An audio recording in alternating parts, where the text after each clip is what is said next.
After our weekend with the elephants, we head to the main city of Chaing Mai, where we stay at a beautiful boutique hotel in the heart of Old Town. Chaing Mai is Thailand's third biggest city with a population of 1.2 million people. I generally found Chiang Mai more quaint and cheaper than Bangkok, with the Old Town being a walkable and safe place for tourists. Our first task of the day is to exchange more money, but along the way, we stumble across a street of custom tailor stores.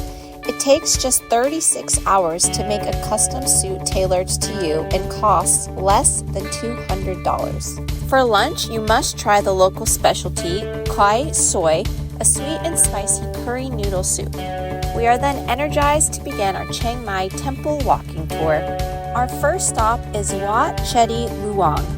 What I miss? Women are prohibited to enter this specific temple because they menstruate and could vandalize the temple. It is believed that this humiliates and ruins the sanctity of the city pillar. It's believed that any disobeying of the rules will cause social instability. Wat Chedi Luang started construction in the 14th century to bury one of the king's ashes. However, after 10 years of building, it was left unfinished and took until the 15th century to be finished during the reign of another king. It was 82 meters high when it was finished, and at the time, the largest building of all of Lana. In 1468, the Emerald Buddha was housed here, but about 100 years later, the upper 30 meters of the structure collapsed after an earthquake, and then the Emerald Buddha was also moved.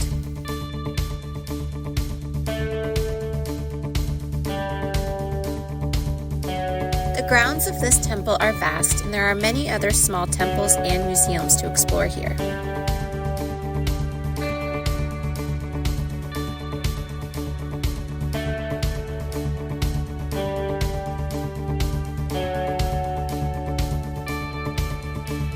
Right next door is Wat Pan Tao.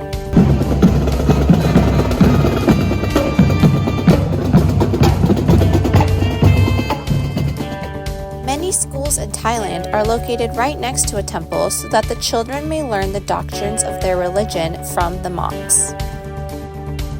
The temple was a throne hall made entirely out of teakwood for King Phra Singh, whose symbol is the peacock, and is now where the sacred Pan Tao Buddha image is enshrined. This monastery is one of the focal points for celebrations during the Vesak Bucha festival in May and June, when monks light hundreds of butter lamps around the pond in the gardens. On our third stop, we visit Wat Para Singh. Construction on this temple began in 1345 when a king built a chedi to house the ashes of his father. During restoration in 1925, 3 urns were discovered, but the urns have since been lost. On the way to our fourth stop, we see the Three Kings Monument that portrays the 3 founders of Chiang Mai. A 10-minute walk from this square, we arrive at Wat Chang Man. Wat Chang Man was built in 1297 as the first and oldest temple in Chiang Mai by the 3 kings. Lastly, in the northern part of Old Town, just outside of the Old Town city gates of Chang Puat Gate, we arrive at Wat Lom Moli. It is not known when the temple was built exactly, but it is first mentioned in a charter in 1367. The ashes of several members of the Mangrai dynasty were placed in this temple. This temple is unique as it is aligned along the north-south axis, whereas most Buddhist temples are oriented toward the east, towards the rising sun. Since we made our way across all of Old Town, we take a 5-minute tuk-tuk back to our hotel. Just south of the Old Town wall, there is a popular Wow Lao Saturday night market. We do some souvenir shopping and snacking before heading back to our tailor shop to try on our suit before they make the final stitches.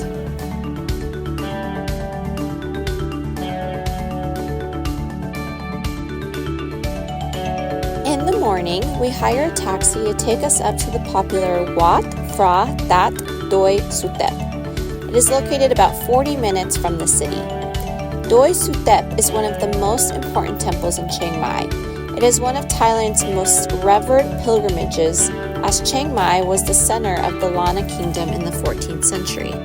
Once we're dropped off, there are a total of 309 steps to climb to the top.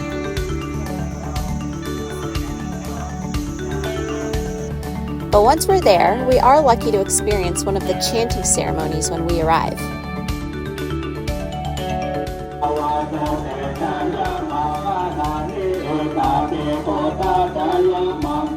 They're here.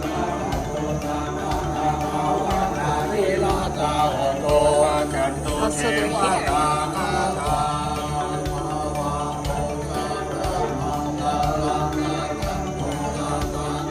Doi Suthep started construction in 1383.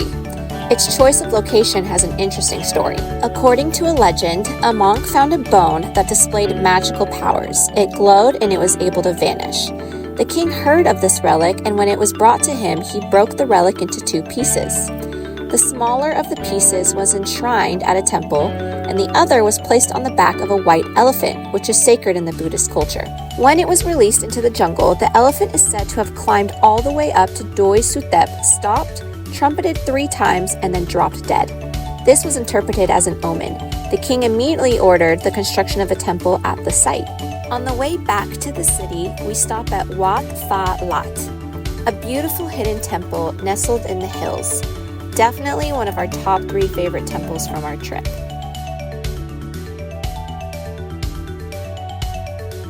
This hidden jungle temple, tucked in the mountains along the way to Doi Suthep, has many old structures, intricate carvings, vintage stairways, and Buddhist statues scattered among the serene grounds. It is legend that the infamous white elephant took a break to rest on this future site before continuing his journey up the hill. The king ordered temples constructed on both sites, and the hidden jungle temple became a rest stop for monks making pilgrimage to the larger temple. Lots of beautiful spots to uncover here.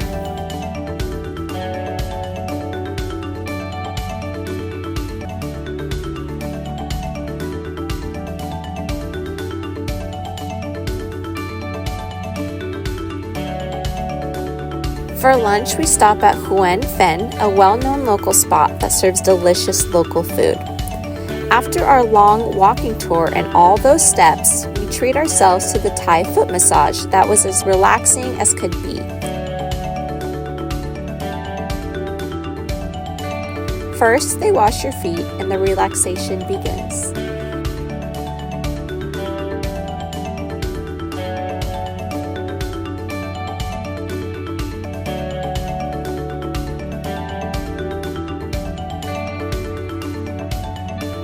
At the end, they are generous to provide tea and snacks on your way out. Lastly, we swing by our favorite tailor shop to pick up Carlos's nice new suit. During the weekend in Chaing Mai, there is never a shortage of markets. On Sunday, right outside our hotel, there is a night bazaar with local artists and a variety of souvenirs. The food market has live music and a lot of varieties of food. There's even a station where you can select sushi by the bite.